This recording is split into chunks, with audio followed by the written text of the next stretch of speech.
हाँ जी बच्चों, क्या हाल चाल है आपके। बच्चों आज मैं आपको आईसीएसई का जो नाइन्थ क्लास का है, नाइन्थ क्लास की आईसीएसई की बुक है मैथ्स की, वो मैं आपको उसके फॉर्मूले सारे लिखवाने जा रहा हूँ। क्योंकि फॉर्मूले के बेस ही आप क्वेश्चन सॉल्व करोगे। तो अगर आपको ये वीडियो पसंद आई तो लाइक कर देना, शेयर कर देना और सब्सक्राइब करना चैनल को मत भूलना, क्योंकि आगे भी मैं आपको इम्पोर्टेंट क्वेश्चन भी लेके आऊँगा। ठीक है, तो सबसे पहले स्टार्ट करते हैं। इसमें मैं सबसे पहले आपको फर्स्ट चैप्टर कंपाउंड इंटरेस्ट है जो, उसके फॉर्मूले में आपको लिखवाऊंगा। तो compound interest,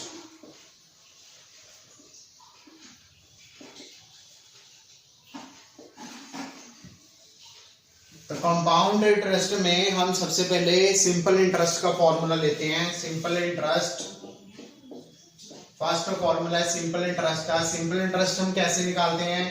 principal multiply rate multiply time divided by 100 करते हैं, तो सिंपल इंटरेस्ट निकल जाता है हमसे। उसके बाद सेकंड नंबर पे अगर हमने रेट निकालना है, रेट ऑफ इंटरेस्ट, अगर हमने कहा हो कि रेट ऑफ इंटरेस्ट निकालना है हमें, तो रेट ऑफ इंटरेस्ट कैसे निकालते हैं हम?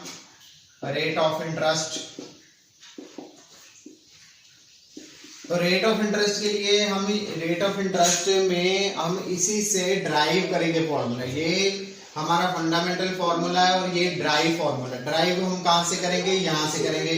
100 एसआई की तरफ चल जाएगा, 100 डिवाइडेड बाय क्या आ जाएगा हमारे पास? पी और टी, तो पी मल्टीप्लाई टी, तो रेट ऑफ इंटरेस्ट आ गया। अगर हमने इसमें टाइम निकालना है, अगर हमने टाइम निकालना है इसमें, तो टाइम कैसे निकलेगा? अब टाइम का भी ड्राइव फॉर्मूला है, यहां से टाइम हम निकालेंगे। तो टाइम के लिए हम एसआई को मल्टीप्लाई करेंगे 100 के साथ, एसआई को 100 के साथ मल्टीप्लाई किया और पी और आर इसमें डिवाइड कर दिया, पी और आर, तो ये हमारा क्या निकल गया? टाइम निकल गया, अगर हमने टाइम निकालना है। उसके बाद फोर्थ नंबर पे अगर हमने प्रिंसिपल निकालना है, प्रिंसिपल कैलकुलेट करना है, प्रिंसिपल कैलकुलेट करना है, तो प्रिंसिपल कैलकुलेट करने के लिए हम फिर ड्राइव फॉर्मूला लेंगे इसमें। तो एसआई को मल्टीप्लाई करेंगे 100 के साथ और डिवाइड क्या करेंगे? हमारे पास आर और टी डिवाइड कर देंगे इसमें, तो ये प्रिंसिपल निकल गया। इसके बाद हमने अगर अमाउंट निकालनी है तो अमाउंट के दो फॉर्मूले हैं। अमाउंट जो होता है वो हमेशा प्रिंसिपल से ज्यादा होता है, तो अमाउंट अगर हमने निकालनी है तो अमाउंट के लिए P bracket 1 plus r divided by 100 raise to power time. Time t से भी ले सकते हैं और n से भी ले सकते हैं। हम टाइम को t से भी लिखते हैं हम और n से भी लिखते हैं। तो बच्चों यहाँ हम अमाउंट निकालनी है तो p प्रिंसिपल हमें गिवन होना चाहिए, r गिवन होना चाहिए और टाइम गिवन होना चाहिए, तभी हम अमाउंट निकाल पाते हैं।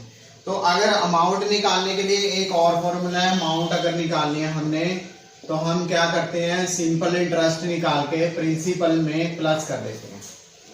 अगर अमाउंट हमने सीधी निकालनी है तो पहले सिंपल इंटरेस्ट निकालना पड़ेगा हमें, फिर उसके बाद प्रिंसिपल प्लस कर देंगे तो अमाउंट आ जाएगी हमारे पास। इसके बाद हम निकालते हैं सीआई। अब सीआई निकालने के लिए, सीआई कंपाउंड इंटरेस्ट निकालने के लिए हम कौन सा फॉर्मूला यूज करते हैं? हम यूज करते हैं ए माइनस पी, अमाउंट से प्रिंसिपल माइनस करते हैं। तो अमाउंट का फॉर्मूला भी इसमें फिल कर सकते हैं, तो सीधा भी कंपाउंड इंटरेस्ट निकाल सकते हैं। कैसे? अमाउंट का फॉर्मूला जो है वो ये है हमारे पास, P 1 प्लस आर बाई 100, तो यहाँ हम वैल्यू लगा सकते हैं P 1 plus r by 100 raise to power n minus p, ये वाला p को हम कॉमन निकाल सकते हैं, तो वैल्यू क्या आएगी हमारे पास? 1 प्लस आर बाई 100, छोटी ब्रैकेट में हम n लिखेंगे माइनस 1 लिखेंगे, क्योंकि p हमने कॉमन निकाल दिया। तो कंपाउंड इंटरेस्ट हम इन फॉर्मूला से जो है हम कैलकुलेट करते हैं। तो ये आपका फर्स्ट चैप्टर है जो कंपाउंड इंटरेस्ट का है, जिसमें सिर्फ 7 फॉर्मूले हैं। 7 फॉर्मूले से आप जो है आप सारा जो चैप्टर है वो सॉल्व कर सकते हो। अगर आपको ये फॉर्मूले आते हैं तो आपको कोई प्रॉब्लम नहीं आएगी कंपाउंड इंटरेस्ट, सिंपल इंटरेस्ट और अमाउंट निकालने की। ओके, अगर आपको वीडियो पसंद आई तो लाइक कर देना, शेयर और सब्सक्राइब करना मत भूलना। हाँ जी बच्चों, अब सेकंड चैप्टर है आईसीएसई नाइन्थ मैथ क्लास जो है, नाइन्थ क्लास का मैथ का मैं आपको फॉर्मूले करवा रहा हूँ कि आपको कोई एग्जामिनेशन में प्रॉब्लम ना आए। तो सेकंड और थर्ड चैप्टर है फैक्टराइजेशन और एक्सपेंशन। बहुत इंपॉर्टेंट चैप्टर है, हम शुरू से करते आ रहे हैं। तो इसके फॉर्मूले कौन से हैं वो 1 बाय 1 मैं आपको लिखवाऊंगा और समझाऊंगा। तो पहला फॉर्मूला इसमें एक्सपेंशन में हम लेते हैं a plus b whole square. a plus b को होल स्क्वायर में हम कन्वर्ट, जैसे हमें वैल्यू आती है 3x plus 2y whole square, तो उसको एक्सपेंड कैसे करना है। एक्सपेंशन मीन्स एक्सपेंड करते हैं हम। तो फॉर्मूला क्या लगता है, A square plus B square plus 2ab। उसके बाद इसके फैक्टर बनाते हैं हम। तो सेकंड फॉर्मूला इसमें a minus B whole square. पहले हमने प्लस का फॉर्मूला किया था, अब हम माइनस का फॉर्मूला कर रहे हैं।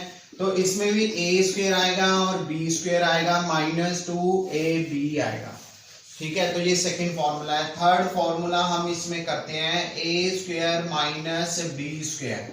अगर दो का स्क्वायर आ रहा है, जैसे हमारे पास वैल्यू है 4x स्क्वायर और माइनस 9y स्क्वायर, तो 4 का हम स्क्वायर रूट देखेंगे क्या है, 2 है, तो 2x स्क्वायर हो जाएगा, और 9x का हम 3y स्क्वायर देखेंगे, तो उसमें a square minus b square लगेगा, तो a प्लस बी आएगा इसमें, और a माइनस बी आएगा।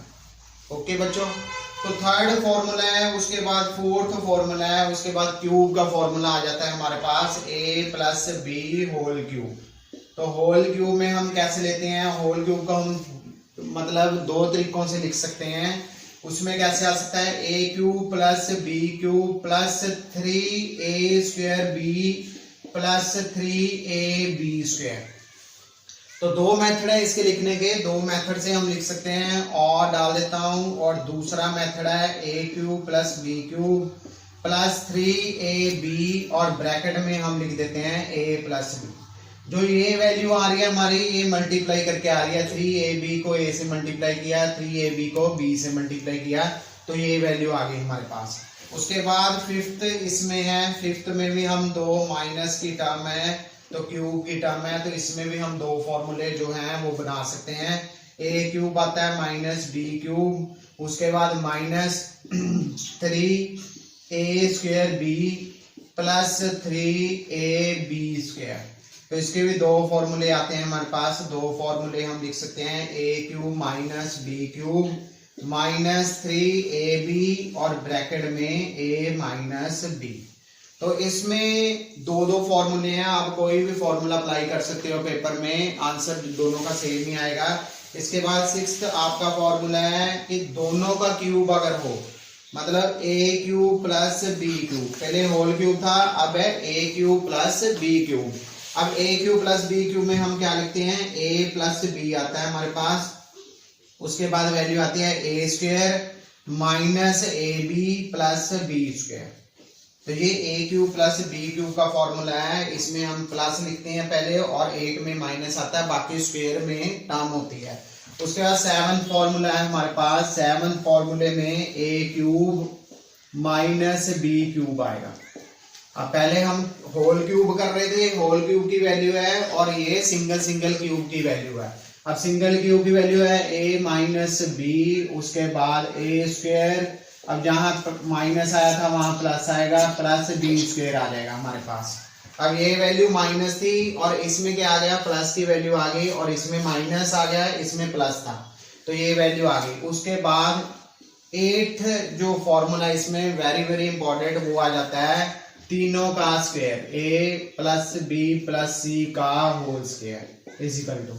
तो ये अल्फाबेट लिए हमने, इसकी जगह आप x एंड y भी ले सकते हो। कई बुक्स में x एंड y दिया हुआ है, x प्लस y का होल स्क्वायर दिया हुआ है, x माइनस y का होल स्क्वायर दिया हुआ है, x square minus y square दिया है। तो अल्फाबेट लिया है, तो लेना आपने वैसे ही है, सपोज करना है, जैसे आपको क्वेश्चन आता है तो उसको आपने सपोज कर लेना है। तो a प्लस बी प्लस सी का होल स्क्वायर का फॉर्मूला क्या है, a square plus B square plus C square plus 2ab plus 2bc plus 2ca।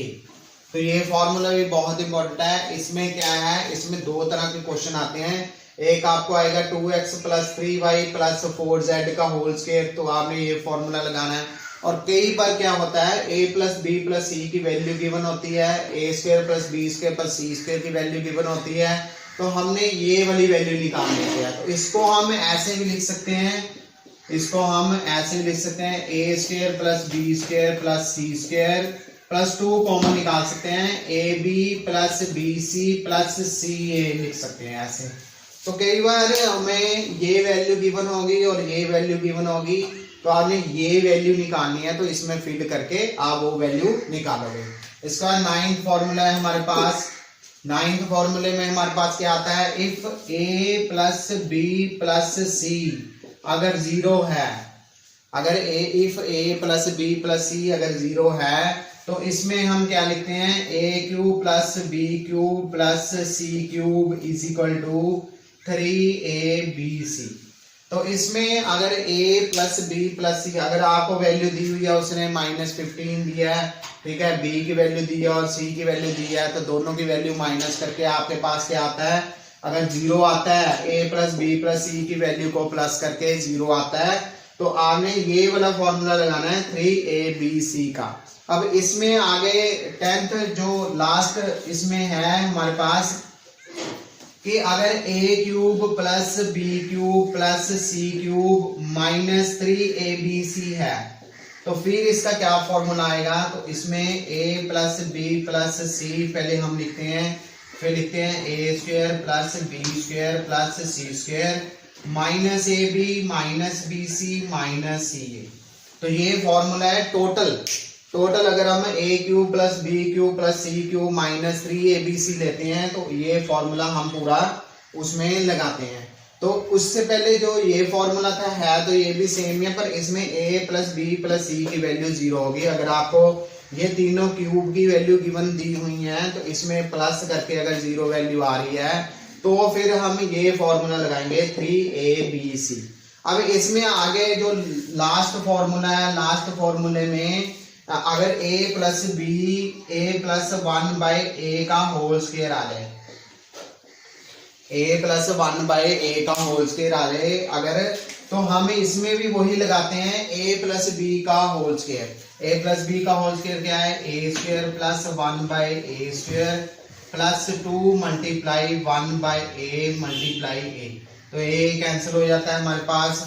तो हम अगर वैल्यू आती है आपका पास a प्लस 1/a की वैल्यू गिवन होती है, तो आपने a square plus 1/a square निकालना है, तो हम ये फॉर्मूला लगा के वो वैल्यू निकाल सकते हैं। तो इतने फॉर्मूले, फैक्टराइजेशन में सिर्फ एक फॉर्मूला ही है x square plus a b, जो फैक्टराइजेशन हम फैक्टर बनाते हैं, फैक्टर भी इसी से ही बनते हैं, यही फॉर्मूले हैं मेन इसके। अगर ये फॉर्मूले आपको आ जाते हैं तो आपको एक्सपेंशन और फैक्टराइजेशन दोनों चैप्टर आ जाएंगे। अगर आपको वीडियो पसंद आई है, फॉर्मूले आपको अच्छी तरह मैंने करवाए हैं, तो मेरी वीडियो को लाइक और शेयर और सब्सक्राइब करना मत भूलना। ओके, जो आईसीएसई का 9th क्लास मैथ का सब्जेक्ट जो है उसके मैं फॉर्मूले आपको करवा रहा हूँ। अब नेक्स्ट चैप्टर है एक्सपोनेंट हमारा। एक्सपोनेंट के फॉर्मूले बहुत इंपॉर्टेंट फॉर्मूले हैं। विदाउट एक्सपोनेंट के फॉर्मूले लॉ ऑफ एक्सपोनेंट कहते हैं हम, तो विदाउट इसके हम कोई भी क्वेश्चन सॉल्व नहीं कर सकते। तो फर्स्ट फॉर्मूला है इसमें, अब अगर x लेके चलना है आपने तो x लेके भी चल सकते हो, a लेके करना है, कई बुक्स में a दिया हुआ है, कई बुक्स में x दिया हुआ है, तो x raise to power m multiply x raise to power n। अगर दोनों में मल्टीप्लाई का साइन है तो फिर कौन सा फॉर्मूला, बेस सेम होने चाहिए। बेस का मतलब यहाँ भी x है यहाँ भी x है, पावर इसकी अलग है, तो कौन सा फॉर्मूला लगना है, इसकी पावर प्लस हो जानी है, इसकी पावर प्लस हो जाएगी। अब सेकेंड जो लॉ ऑफ एक्सपोनेंट है वो है x raise to power m divide x raise to power n। तो इसमें डिवाइड का साइन आ गया, बेस दोनों सेम है, बेस मतलब ये भी x है ये भी x है। अगर 2 रेज़ टू पावर कोई पावर है, इसमें भी 2 रेज़ टू पावर कोई पावर है, पावर्स अलग होंगी, बेस सेम होएगा, तो आप कौन सा फॉर्मूला लगाओगे, ये लगाओगे m माइनस n। ये आपको आएगा एग्जाम में और आपने ये फॉर्मूला लगा के उसको पावर्स को सॉल्व करना है। अब थर्ड फॉर्मूला है इसमें x raise to power minus m। अब नेगेटिव पावर हम कभी सॉल्व नहीं कर सकते, नेगेटिव पावर में हम इसको पहले पॉजिटिव बनाएंगे। तो पॉजिटिव बनाने के लिए 1/x rays to power m लिखेंगे, फिर जो पावर है उसकी उसको उतने ही टाइम्स हम मल्टीप्लाई करेंगे और इसका आंसर आ जाएगा। अब फोर्थ में है, अगर बेस दोनों के अलग अलग हो, अगर बेस अलग अलग है तो पावर सेम होगी, अब x raised to power m में multiply x raised to power y raised to power m है। अगर दोनों उनके बेस जो है दोनों के अलग अलग हैं, यहाँ बेस x है यहाँ बेस y है, पावर उनकी सेम रहेगी तो दोनों मल्टीप्लाई हो जाएंगे, x y raised to power क्या आ जाएगा m आ जाएगा। ठीक है, फिफ्थ फॉर्मूला इसमें जो हम यूज करते हैं एक्सपोनेंट में, लॉ ऑफ एक्सपोनेंट में, अगर x raised to power m है उसकी whole raised to power n है तो क्या होगा, तो इसमें x raised to power m whole raised to power m है तो x raised to power m multiply n हो जाएगा। तो दोनों को मल्टीप्लाई कर देंगे, मल्टीप्लाई करके हमारे पास आंसर आ जाएगा। तो सिक्स्थ फॉर्मूला इसका, अब सिक्स्थ फॉर्मूले में हम क्या देखेंगे, अगर डिवाइड में वैल्यू आए, अगर डिवाइड में x raised to power m आ रहा है और उसका whole raised to power n है तो भी वैल्यू सेम ही रहेगी, पर मल्टीप्लिकेशन में नीचे आएगी value 1/x raised to power m multiply n, तो ये वैल्यू आएगी। ठीक है, तो ये वैल्यू सेम ही है। सेवंथ फॉर्मूला है, उसके बाद x रेस्ट टू पावर अगर 0 है हमारे पास, अगर कोई भी वैल्यू है x की वैल्यू उसके ऊपर पावर आ जाती है तो उसकी हमेशा वैल्यू क्या होगी 1 होगी। बच्चों ये 1 मैंने इसके 1 x raised power 0 is equal to 1 और 0 रेस्ट पावर 8 जो है 0 raised power 0 is equal to 1 क्यों नहीं होता, ये मैंने दोनों वीडियोस जो हैं वो उस पे यूट्यूब के ऊपर मैंने अपलोड करी हुई हैं। जब आप मेरा चैनल सब्सक्राइब करोगे, मेरा चैनल है चक्षम्स मैथ विला, चक्षम मैथ विला में अगर आप क्लिक करोगे तो ये वीडियो आपको मिल जाएगी। x raised power 0 is equal to 1 क्यों होता है और 0 raised power 0 is equal to 1 क्यों नहीं होता, ये आपको दोनों जो है यूट्यूब के ऊपर दोनों वीडियो आपको मिल जाएंगी अगर जब आप मेरा चैनल सब्सक्राइब करोगे। तो ये फॉर्मूले हैं जो हम एक्सपोनेंट में लगाते हैं, एक्सपोनेंट में लगा के ये हम सॉल्व करते हैं। तो बहुत इंपॉर्टेंट फॉर्मूले हैं, इसको हम लॉ ऑफ एक्सपोनेंट कहते हैं। आपका जो चैप्टर है आईसीएसई में 9th क्लास का जो चैप्टर है एक्सपोनेंट और इंडेक्स, वो जो है इन्हीं फॉर्मूलों से सॉल्व होगा। पावर्स जब हम सॉल्व करते हैं तो इन्हीं फॉर्मूलों से करते हैं। अगर आपको वीडियो पसंद आई है तो लाइक कर देना, शेयर कर देना, सब्सक्राइब करना मत भूलना है।